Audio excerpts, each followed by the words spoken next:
ஒண்ணு ஒரே ஒரு தொந்தரவா இருக்கு.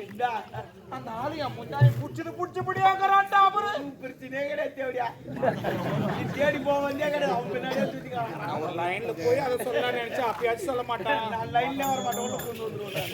நான் அப்படியே மட்டும் ஆளு ஏறிடுவேன். நான் கொஞ்ச நேரம் வச்சு படுக்கிட்டாடா. யாரு நைட்ல தூக்கமே உடம்பு சேரலமா ஏன் போறப்போக்கு உன் கூட படுக்க போறா உடம்ப கட்டேன். இல்ல உனக்கு பெரிய வேலை விட்டுக்கிறாரு. ஆமா நைட்டு ஃபுல்லா தூக்கம் கிடையாது. நான் போய் தூங்க போறேன். போ தம்னுரா. இதுதான் முக்கியமான வேலை. என்னடா இளவரசர் உன் வசங்கிறாரு. அதனால எதுவும் பண்ண முடியாது. அடுத்தது யார் மன்னர் இருக்கிறாரு. அந்த மன்னர் போட்டு செல்ல சொல்லி. ஆமா கிழவனுக்கு எப்படிடா அப்புறமா என் பேர் வந்து சொன்னா ஜெயிலுக்கு கூட்டு போறதுக்கு பிளான் பண்றியா? உன் பேர் வராதுமா. உன் பேர் ஏது நதமா வரும். என் பேர் அங்கே ஏதுனா வரதுக்கு இல்ல. நான் தான் கொலை பண்ணி என்ன கூட்டு போயிட்டாங்கடா. நீ ஏன் கொலை பண்ணது எல்லாரும் தெரிய போச்சு. அதுக்கு தானே நம்ம விட்டுக்கிறாங்க. நம்ம தான் கலகணும். பிளான் என்ன? பிளான் அப்படின்னா இப்போ நம்ம விஷத்தை வைக்க முடியாது. கரெக்ட். இப்போதான் ஐடியா வந்துச்சு எனக்கு. என்ன இல்ல இந்த மகாராணி அம்மா அப்பப்போ பால் எடுத்து போவாங்க. யாருக்கு? மன்னருக்கு. அவர் பால் சாப்பிடுவாரு. அந்த பால்ல எப்படின்னா நம்ம விஷத்தை கலந்துடணும். நானும் போய் பால் கொடுக்க மாட்டேச்சு. என்னடா நீ கொடுக்கறது இல்ல, மகாராணி எடுத்து கொடுப்பாங்க. அவங்க கொடுப்பாங்க. பால்ல நம்ம விஷத்தை கலக்கணும். அதான் இப்ப பிளான்.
என் வீட்டு வேலை செய்ய வந்தபடி அம்மன் கூப்பிடலாமா? உடனே ஒரு பெரியவங்களா இருந்தாலும் சின்னவங்களா இருந்தாலும் மரியாதை கொடுக்கணும். யாருக்கு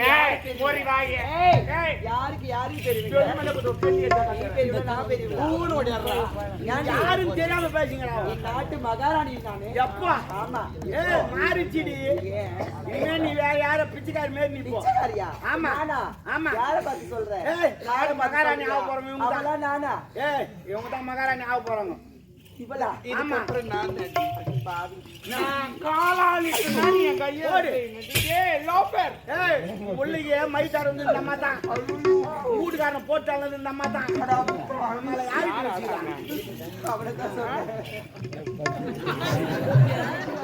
நல்லா இருக்கியா? நான் வாரமே நீ வாழ்வியாடி? நல்லா தான் வாங்கிக்கிறேன் நான். அவர் தெரியாது பேசுறேன். தாலி அரைக்கும் பேசக்கூடாது. தாலியே கட்டல, தாலி யார் போய் பேசுறீங்க?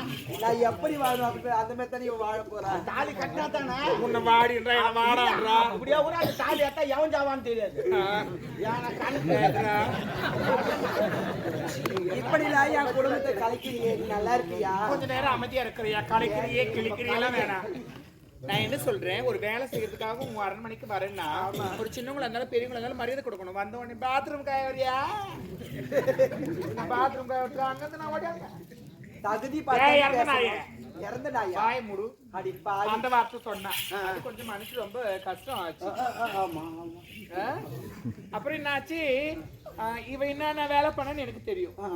அந்த பையனை வச்சிருந்தா என்ன கடவுள்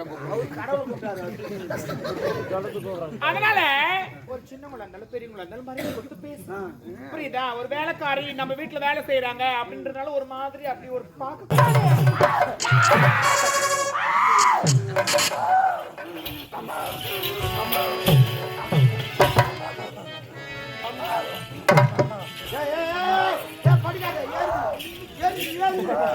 அப்படியே சுடுகாட்டு பாத்துக்க.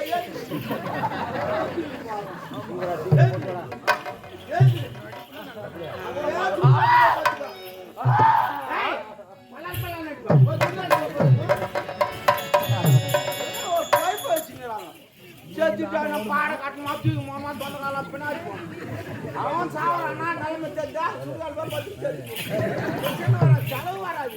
இவ்வளவு செலவு வானு வாடி வாரி விட்டுங்களா, மாலை வாரி போட்டு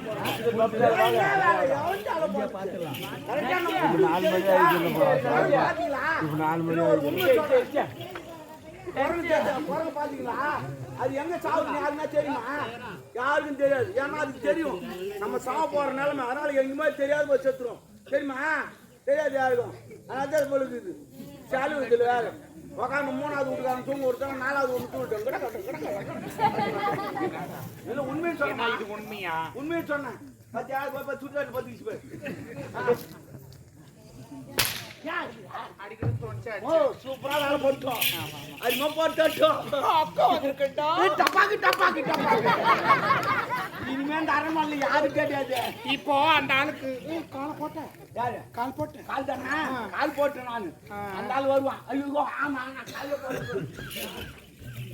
காலை போடாம என்ன பண்ணிட்ட? கால் போடல நான். ஹலோ என்னடா ரிங்காவும் போது அலோன்ற மாமா தாலி வாங்க. நாங்க அப்படித்தான் எல்லாம் முன்னெச்சரிக்கையா மட்டும். ஹலோ நிதே அம்மாவோட பேசுங்க. லைன்ல இருக்குடா. லைன் இதா அந்த இரு நீ அங்க பேசுங்கிறியா? சரி சரி தம்பி